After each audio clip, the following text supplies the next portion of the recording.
Bismillahirrahmanirrahim. Assalamualaikum warahmatullahi wabarakatuh. Mohon maaf, Ibu baru bisa kirim video penjelasan malam ini karena satu dan lain hal. Baiklah, pada pertemuan kedua komunikasi bisnis ini tentang komunikasi antar pribadi dan antar budaya. Jadi ada subbabnya. Yang pertama, tujuan KAP dan gaya kepemimpinan. Gaya kepemimpinan termasuk dibahas di sini. Jadi hal apa yang mendasari seseorang memimpin dengan menggunakan gaya seperti apa. Kemudian pengertian dan pentingnya komunikasi antar budaya. Komunikasi antar budaya dianggap penting dalam hal komunikasi bisnis karena ada tiga tren penting yang membuat komunikasi antar budaya, yaitu globalisasi pasar, kemajuan teknologi, dan tenaga kerja multibudaya. Karena nantinya dalam hal bisnis kita akan menemukan berbagai tenaga kerja dari berbagai budaya yang berbeda. Kemudian juga yang ketiga, memahami budaya dan perbedaannya. Nah, nanti ada juga hambatan-hambatan kita dalam komunikasi antar budaya. Nanti akan dijelaskan itu apa saja. Baiklah, sebelumnya ini ada komunikasi antar pribadi dan antar budaya. Nah, apa sih komunikasi antar pribadi ini? Komunikasi antara dua orang atau lebih intens. Nah, ini disebut komunikasi antar pribadi. Sedangkan komunikasi antar budaya, nah, komunikasi yang terjadi jika di dalamnya terdapat orang dari budaya yang berbeda. Pengertian sederhananya begitu. Kita lanjut lagi. Nah, biasanya dalam hal bisnis ada juga komunikasi lintas budaya sebenarnya, ya. Tetapi kita akan mempelajari lebih sederhananya dulu, yaitu kita mengenal komunikasi antar budaya dulu. Antar budaya ini masih sesama satu negara. Kalau komunikasi lintas budaya sudah dengan berbagai budaya dari negara masing-masing yang berbeda. Lanjut, komunikasi antar pribadi dan gaya kepemimpinan. Komunikasi antar pribadi merupakan komunikasi antara dua orang, di mana kontak langsung terjadi dalam bentuk percakapan, bisa langsung berhadapan muka atau melalui media. Ciri khasnya dua arah atau timbal balik. Nah, jadi tektoknya cepat kalau kita berkomunikasi antar pribadi. Komunikasi antar pribadi dihubungkan dengan pertemuan antara dua atau tiga atau lebih yang terjadi secara spontan dan tidak berstruktur. Tidak berstruktur maksudnya komunikasinya terjadi begitu saja, informal, ngobrol biasa. Nah, ini komunikasi antar pribadi. Proses komunikasi interpersonal. Interpersonal itu antar pribadi. Yang pertama pesan. Pesan itu di-encodingkan, dikodekan, lalu dikirimkan melalui media-medianya apa. Bisa berupa media misalnya mau menggunakan WA atau mau menggunakan apa biasanya, atau tatap muka langsung. Nah, kemudian penerimanya didekodingkan, isi pesan yang dikirimkan oleh komunikator disandikan oleh penerima. Sama nggak pemahamannya? Jadi begitu. Kemudian juga penerima membuat pesan baru. Pesan baru itu dikirimkan lagi berupa umpan balik. Dikirimkan lagi kepada si komunikator, orang pertama yang berkomunikasi. Begitu seterusnya. Nah, di sini kegaduhan. Kegaduhan ini noise. Ada aja kegaduhannya. Misalnya apa istilahnya ya? Kebiasaan yang dia bawa sejak dia dibesarkan di mana, misalnya kebiasaan seperti apa, nah itu akan menjadi noise salah satunya. Gitu. Kemudian juga misalnya kalau pakai handphone susah sinyal atau apa, kalau sedang video call itu kemudian menghubungkan misalnya gitu. Nah, itu termasuk juga noise di dalamnya. Lanjut lagi ke tujuan komunikasi antar pribadi. Yang pertama, menyampaikan informasi, menumbuhkan empati. Nah, kalau orang curhat lebih kepada antar pribadi ya. Kemudian menumbuhkan motivasi, makanya kalau mau menasehati orang misalnya, ajak dia ngomong berdua gitu langsung. Atau misalnya kita selaku manajer nih, mau memberikan motivasi kepada bawahan kita, jangan di depan umum. Nah, nanti dia akan merasa bukan dinasehati, bukan ditumbuhkan, tapi dia merasa dimarahi. Nah, akan down dia nanti. Kalau misalnya berhubungan dengan berhubungan dengan produktivitas kerjanya dia gitu. Kecuali emang memotivasi banyak karyawan ya boleh di muka umum karena kan tujuannya semua mengenal diri dan orang lain. Nah, Sebenarnya ada namanya dalam istilah komunikasi itu, apa ya, sebutannya jendela johari namanya, pengarahnya itu johari. Jadi gini, kita bisa melihat diri kita ketika kita bercermin dari orang lain. Jadi kalau misalkan ada orang curhat nih ke kita, kita bisa memberikan masukan. Nah, kemudian begitu kita punya problem yang sama dengan orang itu, ketika kita pernah mendengarkan curhatnya dia, otomatis kita akan lebih mudah mencari solusi. Dan sebenarnya solusi setiap orang itu berdasarkan hasil pengalamannya dia atau orang lain yang pernah curhat dengannya dia, gitu misalnya. Kemudian mengenal dunia luar. Mengenal dunia luar ini dengan seringnya kita beradaptasi dengan orang lain, maka otomatis menjadi ilmu juga buat diri kita, gitu, dan juga buat orang lain, mempengaruhi orang lain. Nah, sifatnya persuasif. Komunikasi antar pribadi, sedikit banyak gini misalnya, kalau kita mau tahu siapa orang itu, dekati sahabatnya, gitu. Nah, sahabat sahabat seseorang otomatis akan sama dengan orang yang, intensitasnya lebih dekat dengan dia. Karena apa? Karena komunikasi itu lambat laun akan mempengaruhi satu sama lain. Bermain dan mencari hiburan, kadang kita bercanda atau apa, itu di komunikasi antar pribadi.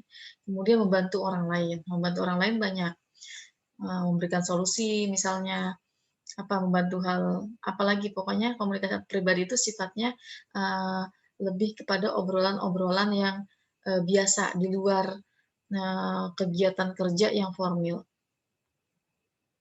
Kemudian gaya komunikasi dan kepemimpinan. Komunikasi kepemimpinan merupakan proses komunikasi yang dilakukan oleh seorang pemimpin sebagai komunikatornya, sebagai orang yang mengawali bicara kepada bawahan organisasinya, sebagai komunikan, kepada pendengarnya. Jadi sebenarnya ada asumsi yang mendasari seseorang itu memimpin, asumsi mengenai manusia yang mendasari gaya kepemimpinannya. Itu ada namanya teori X dan teori Y. Nah, teori X itu menganggap bahwa kebanyakan orang berpendapat bahwa bekerja itu sesuatu yang tidak menyenangkan.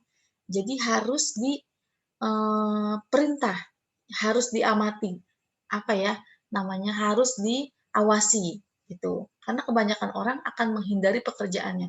Orang yang berpandangan teori X akan menekan bawahannya karena dia berpandangan seperti itu.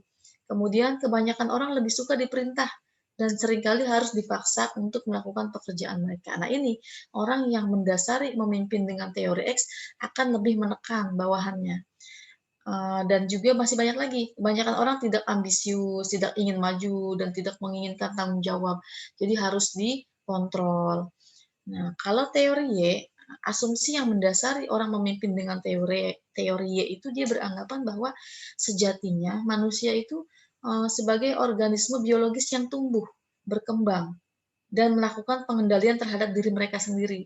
Jadi orang yang mendasari memimpin dengan teori yaitu beranggapan bahwa kebanyakan orang kerja adalah sesuatu yang alamiah seperti bermain. Bila pekerjaan tidak menyenangkan, maka dia tidak ingin bermain.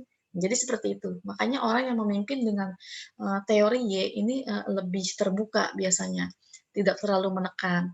Nah, tapi nanti banyak lagi sih sebenarnya banyak lagi model gaya kepemimpinan itu ada salah satunya gaya pengalah. Nah, gaya pengalah ini biasanya pemimpinnya, apa ya, kurang perhatian terhadap produktivitas bawahannya.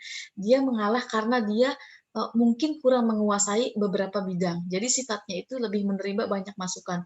Tidak baiknya ketika pemimpin seperti ini, maka tidak akan menghasilkan dia banyak menerima input, tapi output dia tidak terlalu digunakan di situ, karena dia banyak menerima masukan masukan masukan.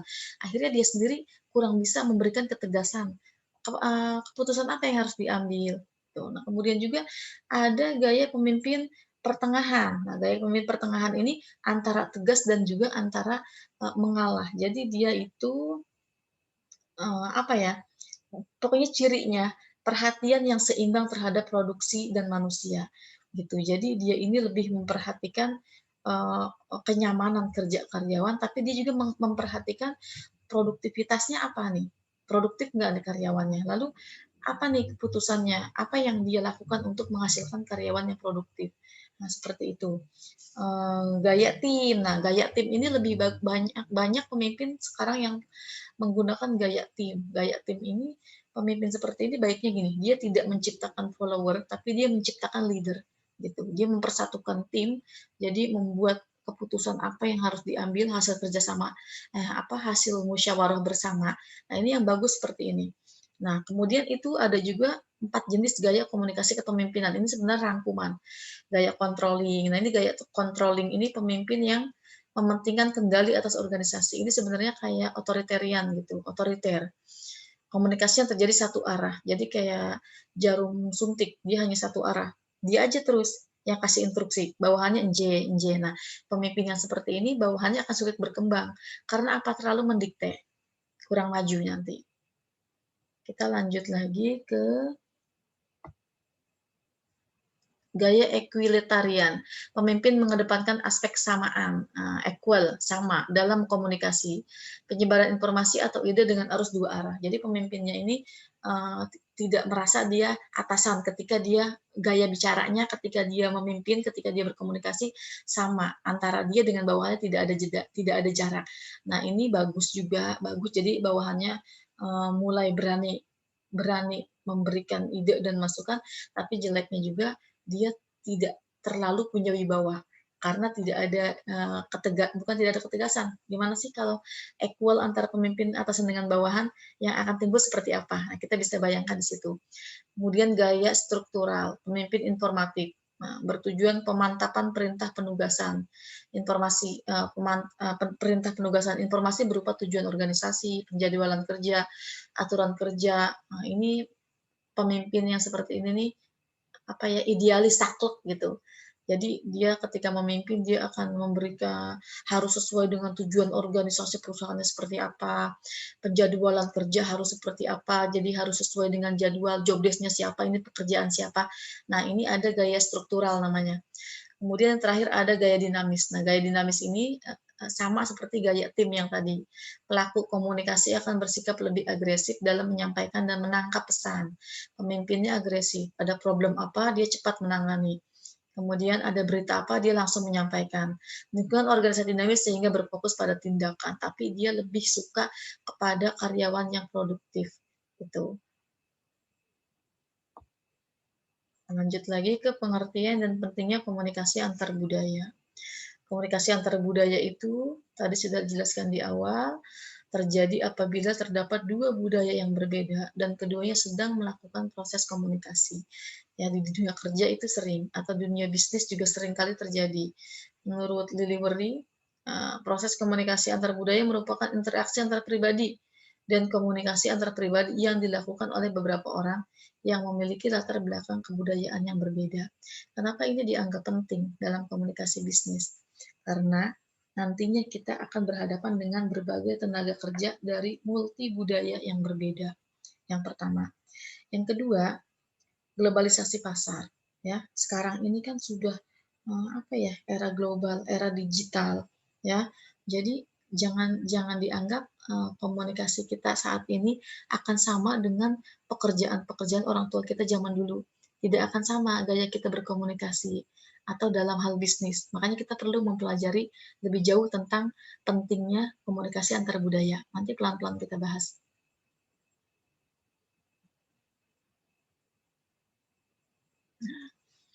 Perbedaan kebudayaan dan gaya-gaya berpotensi menimbulkan masalah-masalah dalam komunikasi antar budaya. Dan kesulitan untuk mengakui perbedaan menyebabkan masalah serius dan mengancam kelancaran komunikasi antar budaya yang dapat menjurus ke disintegrasi nasional. Maka kesadaran akan variasi kebudayaan dan kemauan untuk menghargai variasi tersebut sangat mendorong hubungan antar kebudayaan. Jadi kayak misalnya ada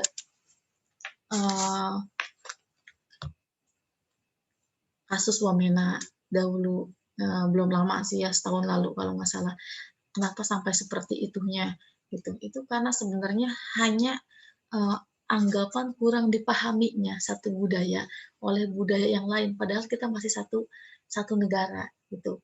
Nah, apalagi dalam hal bisnis misalnya, kita harus saling menghargai satu budaya dengan budaya lainnya. Karena setiap orang membawa apa yang dia bawa sejak lahir. Nah, kebudayaan ini sudah melekat sejak lahir gitu.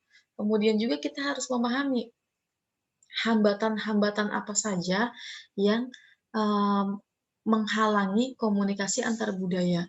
Salah satunya itu nanti ada dijelaskan, salah satunya yang paling biasa itu namanya, eee, etnosentris. Etnosentris itu mengunggulkan budaya sendiri, menganggap budaya sendiri lebih unggul dari budaya yang lain. Jadi kalau misalnya dalam dunia kerja, beranggapan bahwa, siapa yang akan memimpin kita misalnya, dari orang Jawa mau, akan manut jika dipimpin oleh orang Jawa lagi, misalnya begitu. Kemudian juga kalau dari suku Sunda misalnya beranggapan bahwa, eee, akan senang lagi kalau dia dipimpin oleh orang yang sesuku dengan dia. Nah, begitu. Kemudian juga ada namanya stereotip. Stereotip itu, sikap mengeneralisir atau menyamaratakan sekelompok orang tanpa mempertimbangkan kepribadian atau keunikan masing-masing individu. Jadi kayak misalkan ada orang yang menganggap bahwa orang Betawi itu pemalas. Nah, ini hati-hati ya.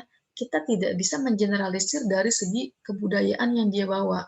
Misalnya orang Betawi cenderung cenderung tidak bekerja giat, nggak bisa begitu. Jadi kita harus melihat orang dari segi individunya. Makanya kalau misalnya kita ini kan semua calon manajer nih misalnya, mmm, suatu saat akan mengangkat bawahan kita, jangan dilihat dari segi budayanya, tapi lihat dari segi individunya. Contoh lainnya begini, dalam sederhananya gini, dalam komunikasi antar budaya itu dikenal adanya identitas. Kalau misalnya, "Siapa sih Rinto itu?" "Itu Rinto yang motornya motor ninja." Nah, bukan. Identitas dia, motor ninja itu bukan bagian dari diri dia, itu hanya bendanya. Jadi jangan diidentikan dengan dia, gitu. Nanti kalau motornya udah dijual, nggak lagi tuh, motornya udah nggak itu sekarang, nah kan jadi salah.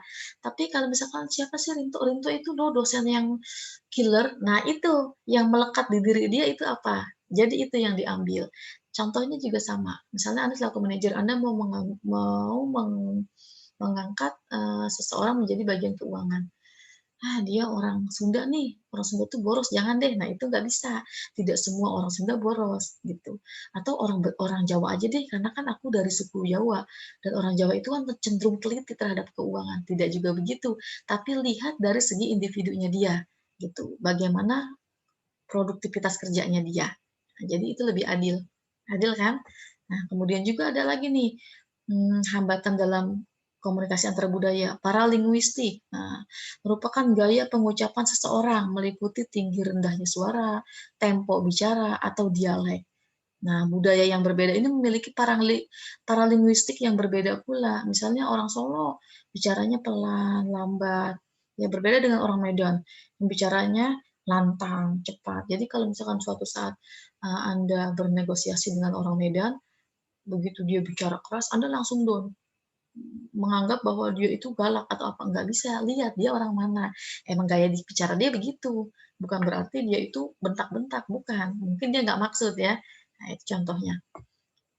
Dan banyak lagi sebenarnya hambatan yang harus kita pahami ketika kita berkomunikasi antar budaya. Salah satunya misinterpretation atau salah tafsir. Kemudian juga ada experiential. Experiential itu pengalaman hidup tiap individu yang berbeda, dan hal tersebut akan mempengaruhi persepsi serta cara pandang seseorang terhadap sesuatu. Gitu. Pengalaman hidup yang berbeda itu mempengaruhi cara pandang kita terhadap sesuatu. Contohnya apa ya? Banyak lah ya contohnya. Udah deh, nanti kita bahas pelan-pelan. Sekarang memahami budaya dan perbedaannya. Nah, simbol dan bahasa dalam komunikasi antar budaya. Simbol itu sebenarnya simbol itu juga bagian dari bahasa, atau juga simbol itu misalnya eh, simbol yang sering digunakan pada setiap daerah juga bisa disebut simbol dalam komunikasi antar budaya. Kita harus paham itu. Misalnya kenapa sih orang apa sih simbol dari gedung sate itu misalnya di Bandung, nah itu ada maknanya, ada makna tersendiri. Dan Jawa Barat nih simbolnya apa nih misalnya. Kemudian juga kujang atau apa itu apa sih, kenapa sih pakai simbol itu gitu. Nah, kemudian juga bahasa ya. Bahasa ini penting kalau kita mau memahami seseorang dengan penuh lagi, maka kita harus mengerti bahasanya. Atau misalnya kalau kita berkomunikasi lintas budaya, nah ini, komunikasi lintas budaya ini dalam hal bisnis ini penting. Jangan harap kita akan bisa melakukan bisnis kita sampai ke bisnis global kalau kita tidak mengerti bahasa global. Bahasa global apa sih? Bahasa internasional, pasti bahasa Inggris gitu ya. Jadi kita harus menguasai itu kalau bisnis kita mau go internasional juga. Kita lanjut lagi ke ini udah. Nah, nih budaya tinggi dan budaya rendah. Budaya tinggi itu lebih mengedepankan gesture apa tuh? Non-verbal. Jadi banyak non-verbalnya, banyak banyak isyaratnya. Contoh negara yang menganut budaya tinggi itu ini semua nih. Amerika, India, Amerika Latin, Jepang, Cina, Afrika, Korea, termasuk kita Indonesia. Kita tuh banyak banget simbol, banyak banget di negara kita tuh.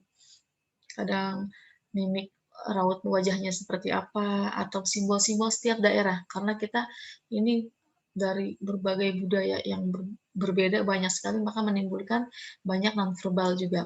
Komunikasi budaya konteks rendah. Nah, ini kebalikannya. Ini to the point orangnya, pakai verbal.